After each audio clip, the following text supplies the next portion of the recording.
Hej, witam na moim kanale. Dzisiaj będzie bardzo luźny chat make-up.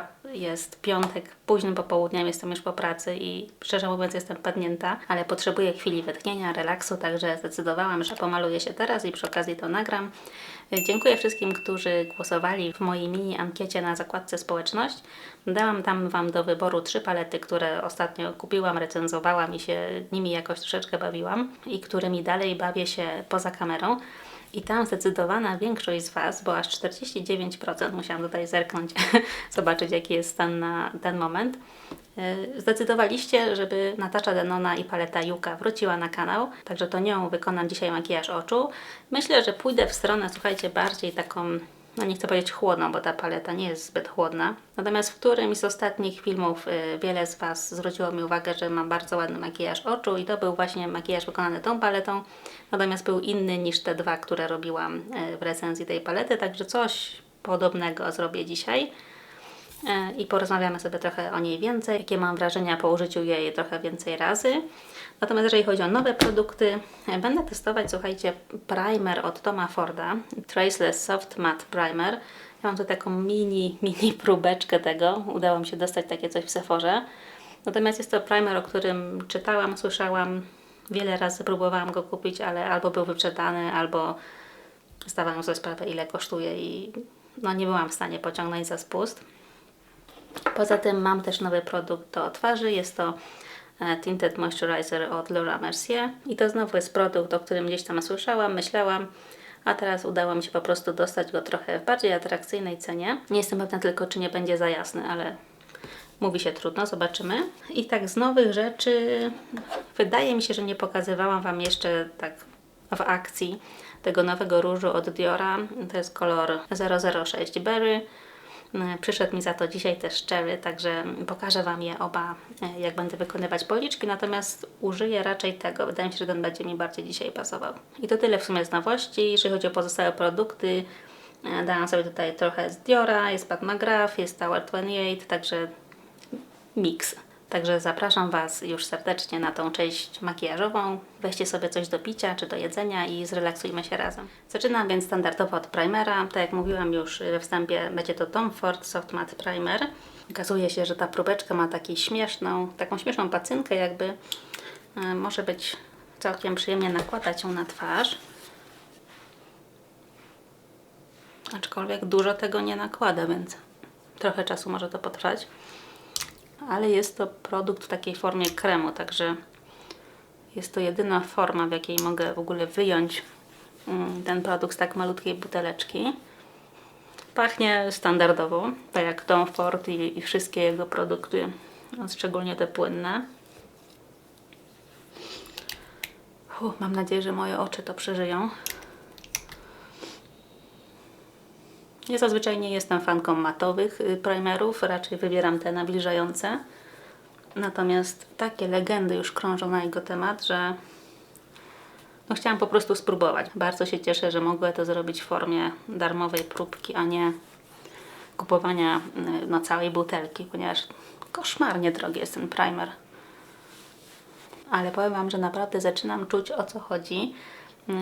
Daje bardzo przyjemne uczucie na twarzy. Skóra jest jakby taka gładka, jedwabista, natomiast nie jest lepiąca się. Nie jest żadna taka warstwa na przykład silikonowa, jak często w primerach występuje. Nie powiedziałabym też, że moja skóra czuje się jakoś nawilżona.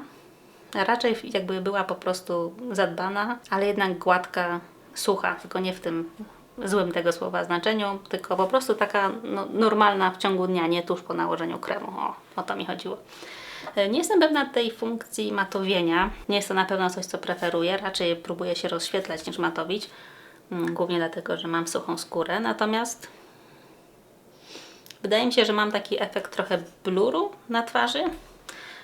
Ciekawy produkt. Zobaczymy, jak zagra z tintem od Laura Mercier. Kicia ze mną jest. Jest dosyć obrażona, także jeżeli usłyszycie jakieś miałkanie czy inne dziwne odgłosy, to nie ja, to jest mój kot. Podkład jest bardzo jasny i jest też bardzo różowy, trochę może za bardzo. Co to jest za kolor? Kolor to 0N1 Petal i wydaje mi się, że może to być kolor przeznaczony dla cery idącej w stronę chłodną, ponieważ one zazwyczaj są trochę bardziej różowe. ale tragedii nie ma, przynajmniej tak na żywo. Wiem, że w kamerze to potem wygląda inaczej. Nie zliczę już, ile razy nakładałam podkład na twarz na kamerze, mówię ojej, ale fajnie, jak super kolor dobrałam, po czym patrzę w edycji, a odcina mi się przy szyi. Nagrywam przy światłach, także te światła też sprawiają, że moja percepcja jest trochę inna. Powiedziałabym raczej, że Wy widzicie ten kolor lepiej niż ja, ponieważ no, mnie prosto w oczy wali światło. Także to Wy musicie mi powiedzieć, co myślicie o tym kolorze.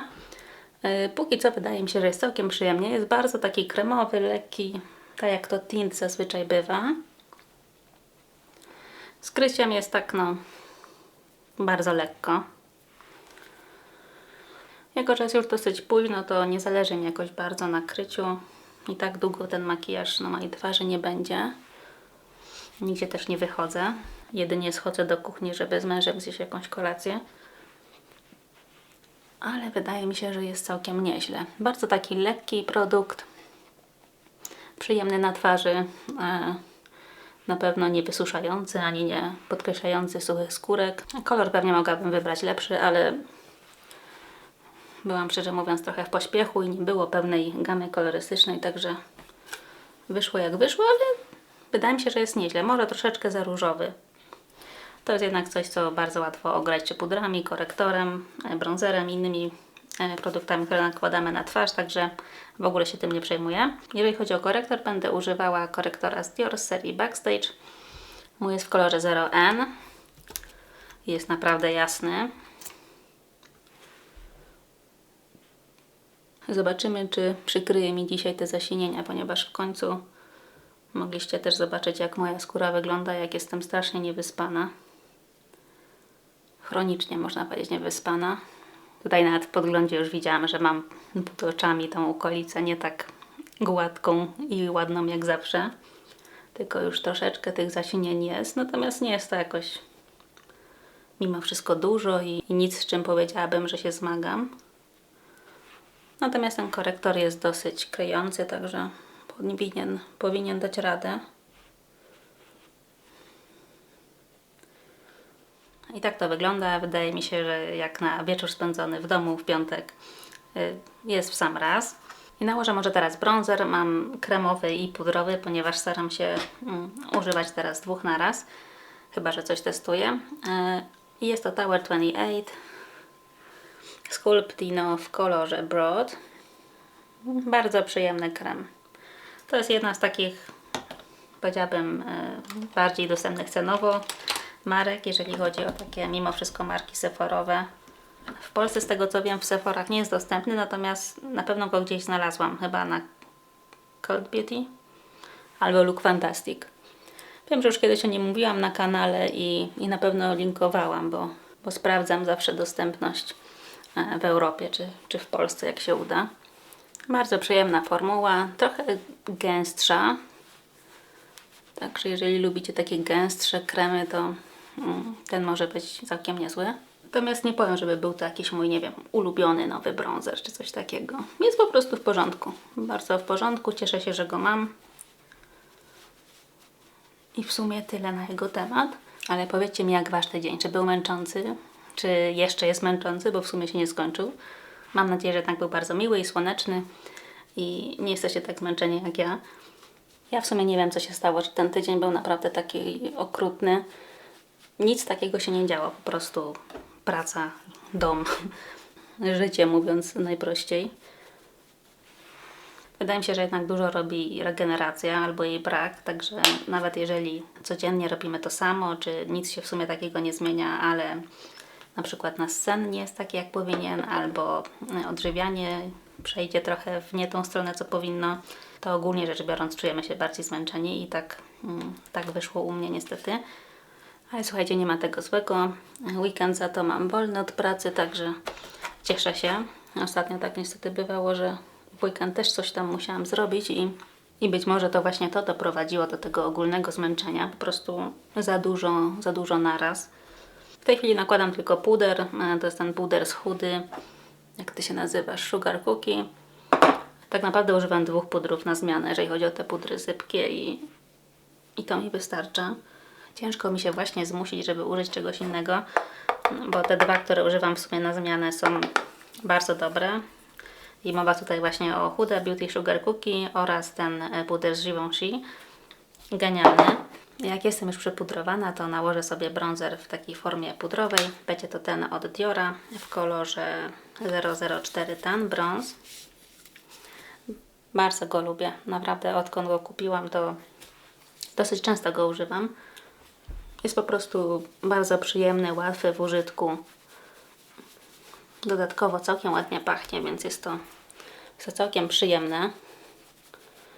Zauważyłam, że z perfumami w produktach kosmetycznych radzę sobie znacznie lepiej, jeżeli są one w pudrach. Natomiast jeżeli są w produktach kremowych, które, nie wiem, być może nakładam po prostu bliżej oczu, czy ten zapach się dłużej utrzymuje, to czasami są z tym problemy. Natomiast takie właśnie lekkie zapachy w bronzerach czy różach mnie jakoś nie ruszają, a wręcz mi się podobają. Brwi zaznaczę bardzo lekko, ponieważ szczerze mówiąc muszę je wyregulować, ale tak jak mówię, w tym tygodniu totalnie nie było czasu. Także może jutro siądę i zrobię taki dzień urody. Może nie dzień, godzinę. Dajcie znać, czy Wy też tak sobie robicie, że na przykład wyznaczacie jakieś tam, nie wiem, czy godzinę, czy dwie i jest to czas tylko dla Was. Maseczka, może manikir, czy właśnie jakaś fajna pielęgnacja, tak, na którą nie ma czasu na co dzień. I właśnie a propos pielęgnacji, to przez ostatni, no już ponad miesiąc będzie, myślę, że 5 tygodni, może nawet 6. Testowałam taką serię pielęgnacyjną z Fenty Beauty.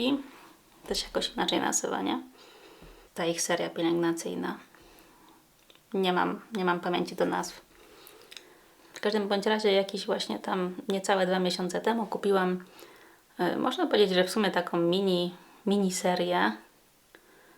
Był produkt do usuwania makijażu, toner, 2 kremy na dzień i na noc oraz krem pod oczy. I słuchajcie, używałam tego zestawu non-stop przez te właśnie, niech będzie 5 tygodni, próbując nie mieszać z innymi produktami do pielęgnacji. Chciałam po prostu przetestować, jak sprawdza się Fenty Beauty. Muszę sprawdzić, jak to się nazywa. Fenty Skin. Niech będzie. W każdym razie testowałam to dosyć intensywnie i mam już swoje wnioski. Dajcie mi znać, czy jesteście zainteresowani filmem takim o pielęgnacji właśnie Fenty Skin. Czy to Was w ogóle interesuje? Ja nie jestem jakąś wielką znawczynią, jeżeli chodzi o pielęgnację. Nie znam się jakoś jeszcze na tym szczególnie. I w dalszym ciągu szukam odpowiedniej pielęgnacji dla mojej skóry. Dosyć często ją zmieniam, co też pewnie jest błędem. Natomiast dzięki temu uczę się, co się sprawdza, a co nie. Także po prostu dajcie mi znać, czy Was ten temat interesuje. A ja lecę dalej i myślę, że zrobię policzki, bo się nie mogę doczekać. Mam jest tutaj ten Dior w nowym wydaniu, w nowej formule Rosy Glow w kolorze Berry. I to jest taka przepiękna jagódka. Pokażę Wam może od razu ten, który dzisiaj przyszedł. To jest kolor Cherry. No ale nie będzie mi pasował dzisiaj, kurczę, no. Ma czerwone opakowanie zewnętrzne. Piękny. Piękny jest naprawdę. Wydaje mi się, że tutaj w kamerze nie wygląda tak żywo jak w rzeczywistości. Tak czy owak, oba te kolory są dosyć intensywne, natomiast na skórze wcale takie mocne nie są. Ja używam go w ten sposób, że nabieram najpierw na taki dosyć duży, puchaty pędzelek. Nabieram go dosyć dużo, po to, żeby nadmiar wytrzeć w rękę, a następnie to, co zostanie, nakładam na policzek i zazwyczaj to mi starcza już na zrobienie obu policzków, także jest to na pewno bardzo wydajny produkt. Bardzo taki naturalny efekt daje, lekkie glow.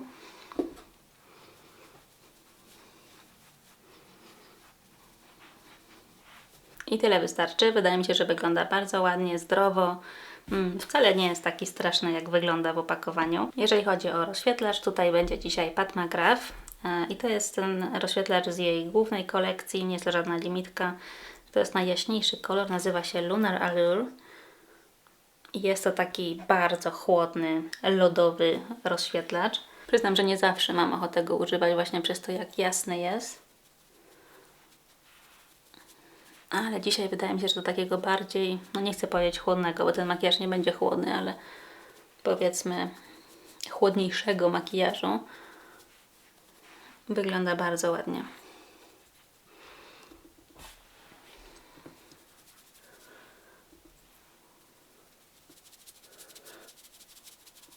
I kolejny w sumie filmik, który mi przyszedł niedawno do głowy, temat filmiku, to był właśnie o rozświetlaczach, o takich najjaśniejszych rozświetlaczach, jakie posiadam. Dajcie mi znać, czy Was by to interesowało. Wiele bladych ludzi ma problem z wyborem rozświetlacza, także w tych bardziej luksusowych markach. I wydaje się, że mam kilka w swojej kolekcji, przynajmniej kilka, które mogłabym Wam pokazać, które na pewno sprawdzą się na największych bladiochach i nie będą powodowały kastu ani nie będą odznaczały się na policzku. To jest jeden z nich. Tak już spoiler alert, jeżeli nie nakręcę tamtego filmu, to Lunar Allure od Pat McGrath. Bardzo jasny. I przechodzimy, słuchajcie, do oczu. Nie będę nakładać żadnej bazy, ponieważ jest już późno i nie ma po prostu to sensu. Biorę więc Nataszę Denone i co dzisiaj będę robić? Jako że chcę zrobić coś podobnego do tego, co miałam w poprzednim filmiku, wiem, że na pewno będę używać tej ciemnego brązu oraz tych dwóch błysków, Elysian i Komorebi. Natomiast zacznę, myślę, od koloru Wali w załamaniu powieki. Tak delikatnie, żeby po prostu ją zaznaczyć. I troszeczkę w sumie ponad załamaniem. I muszę Wam powiedzieć, że po dłuższym użytkowaniu tej palety jestem naprawdę bardzo z niej zadowolona. Wbrew pozorom ma więcej możliwości, niż by się wydawało. I częściej robię makijaże nie zielone niż zielone. Wczoraj zresztą nosiłam makijaż też robiony tą paletą i tutaj poszłam już w te zielenie, w tą piękną taką turkusową w sumie zieleń Willow w tym rogu. Jej nie używałam w filmiku, w którym recenzowałam tą paletę. Właśnie użyłam tego, można powiedzieć, rzędu, plus jeszcze kilku innych. I był to bardzo ładny makijaż, który wykonuję w sumie dosyć często i może dlatego nie zrobił na mnie takiego wrażenia, ponieważ są to kolory, które są mi dobrze znane, które mam w innych paletach. Dlatego dzisiaj stwierdziłam, że jednak idę w drugą stronę, wykonuję makijaż, który w sumie już podobny robiłam, ale tak mi się podobał, że chętnie wykonam go jeszcze raz. Mniej więcej oczywiście, bo nie pamiętam dokładnie, jakich cieni tam używałam. Natomiast na pewno nie będzie to zielony makijaż. I od razu zaczynam budować zewnętrzny kącik. Biorę kolor Flax, czyli ten ciemnobrązowy i buduję go właśnie w samym tutaj zewnętrznym kąciku. Na początku trochę dociskając, ponieważ chcę, żeby ten pigment dobrze mi się odbił, a następnie rozblenduję brzegi.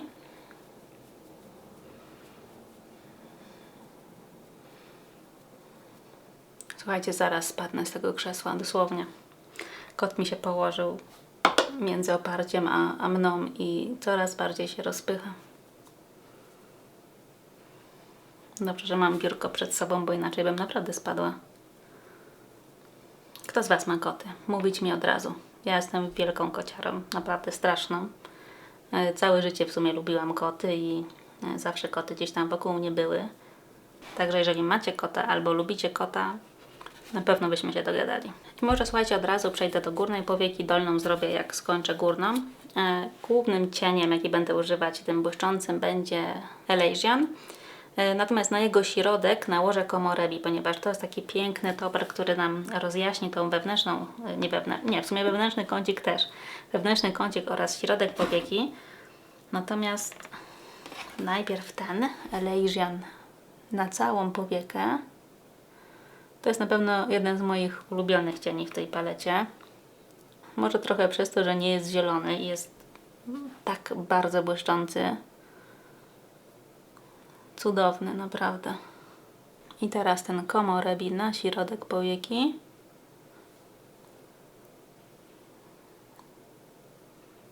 I wewnętrznym kąciku. Nie wiem, czemu teraz znowu od tego oka zaczęłam. I na drugim oku to samo. Piękne są te błyski.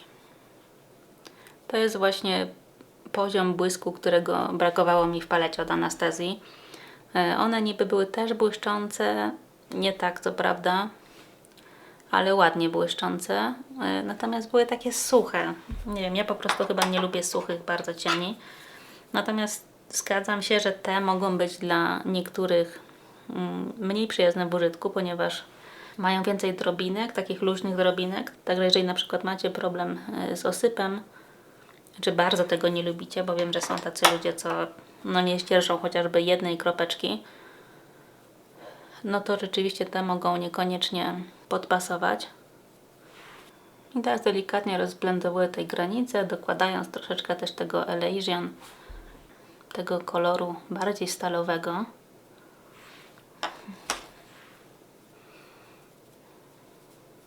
No i widzicie, troszeczkę mam osypu, tak? Nakładałam, jak widzieliście, bez kleju też, więc coś za coś. Natomiast mnie te takie małe kropeczki zupełnie nie przeszkadzają na policzku. Już nawet nie zważając na to, że jest późne popołudnie. Po prostu nie ma to dla mnie takiego znaczenia. Natomiast przejdźmy do dolnej powieki. Tutaj nałożę sobie ciemnobrązową kredkę na linię wodną i rozblenduję ją nieco kolorem Flax, a następnie tym Bali i stworzę taką przydymioną dolną powiekę. Kredka, jaką będę używać, to Pat McGrath w kolorze Black Coffee. To jest, zdaje się, taka najbardziej neutralna brązowa kredka, jaką mam w swojej kolekcji obecnie.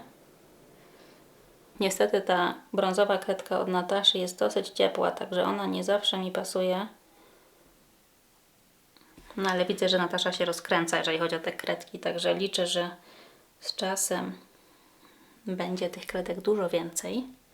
I od wewnętrznej strony nakładam sobie troszeczkę tego cienia Komorebic, czyli tego, który mam na środku powieki, wewnętrznym kąciku. Tak troszeczkę, żeby tego błysku przenieść z góry na dół.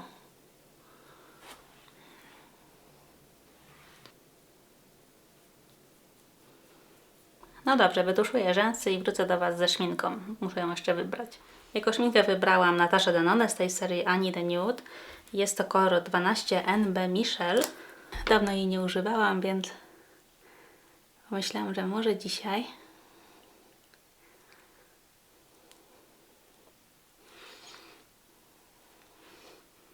Bez konturówki, słuchajcie, bo tak jak mówię, jest wieczór i aż tak mi nie zależy.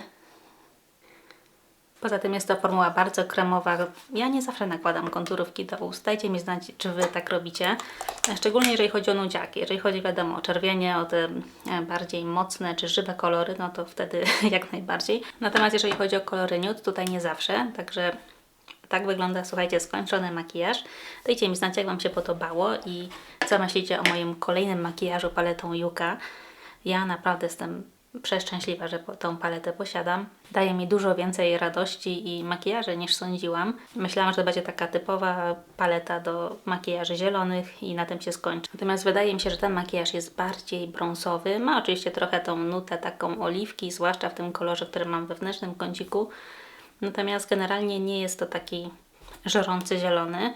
Ja w każdym razie bardzo chętnie zrobię więcej makijaży tą paletą, może już w formie shortsów. Jeżeli chodzi o ten podkład tint od Laura Mercier, muszę go oczywiście przetestować. Dzisiaj nie jestem w stanie. Natomiast bardzo ładnie pracował z tym primerem od Toma Forda, który na marginesie również muszę potestować więcej, bo uczucie na skórze było naprawdę, słuchajcie, przepiękne. Z jednej strony chcę go polubić, z drugiej bardzo się boję. Co tutaj jeszcze? Używałam jeszcze różu od Diora, ale to nie był dla mnie pierwszy raz. Wydaje mi się, że wygląda ten kolor berry na policzkach bardzo świeżo i cieszę się, że zdecydowałam się właśnie na ten kolor, a nie na kolor Rosewood, o którym myślałam na samym początku. On również jest piękny, być może na jakiejś przecenie go dorwę, natomiast byłby to kolejny kolor do mojej kolekcji, który nie wnosi za dużo nowego.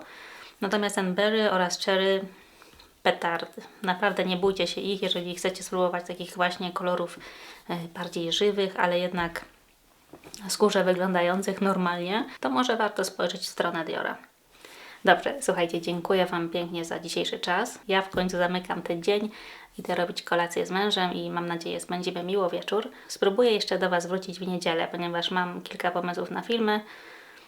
Chciałabym też zrobić deklater moich palet Pat McGrath, ponieważ dlaczego to Wam powiem może właśnie w następnym odcinku. Dzięki wielkie, do zobaczenia i wszystkiego dobrego. Pa, pa!